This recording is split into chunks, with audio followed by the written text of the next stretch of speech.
Hello po, lalamog. Yes po ma'am. Ano pong kukunin ma'am? Papuntang Imus? Doon po. Aray ko. Marami yan ma'am? Hindi naman po. Isang train na uslog at mga prutas po. Okay. Yun lang po. Saka po serve lang na Jollibee. Okay lang wala lalabag ma'am yan. Kasya ba sa top box?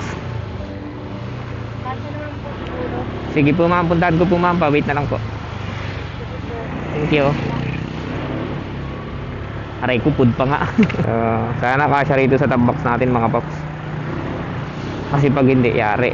Sana hindi rin palayo. Ayun, bungad lang ng Imus. Putik na yan oh. Tuloy-tuloy ang ating biyahe mga paps eh. Yan lang. Ay.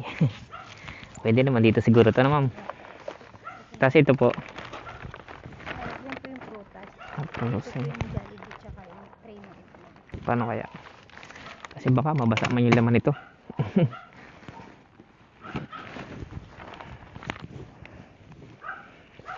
Mas maganda ata ito dito. Iyon. Kasya. 407. 407 apa. Pa-picture ko lang po. Okay, thank you. Yun na lang po. Baka mahulog yun. Ate, alalayan ko din naman. Thank you. So yan mga paps, tatlo na yung dala natin papuntang Imus. And let's go. Una nating dadalhin tong Imus. Yes. Let's go. Okay na to mga paps. Ayaw ko nang maging gaman. Okay na yung tatlo. Masaya na tayo dito. Hindi lang masaya. Sobrang saya na. Saan na palabas natin? Mga paps, item drop tayo dito sa Imus. Yung ating huling na pick up. Na-drop na natin. Una nating dinarap kasi siya yung pinakamalapit eh.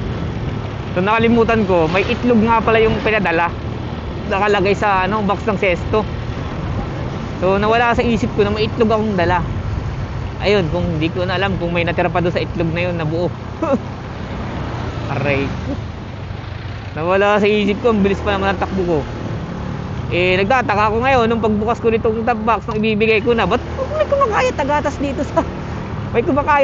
dito sa padala na to? Yun nga pala, may kasama nga daw palang itlog na yun na isang tray. Aray ko. Padala ba naman ang itlog dito sa long ride? Kasa kalagay sa sa testo. Kalog-kalog talaga yun. Aladyog yan. Ay, siguradong lang sa top box ko na ito. Ay, safe.